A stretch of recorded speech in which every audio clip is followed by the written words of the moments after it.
Here is a high wind warning for the following counties in Indiana: Fayette, Franklin, and Union, and the following counties in Ohio: Butler, Clinton, and Warren.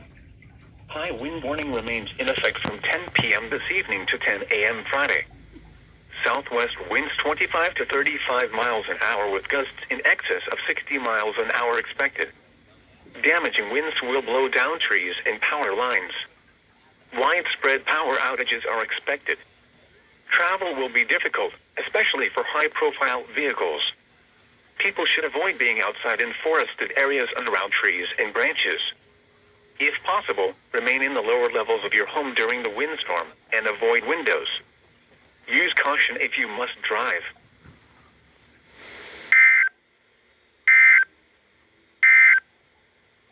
And now the extended forecast. Saturday night, partly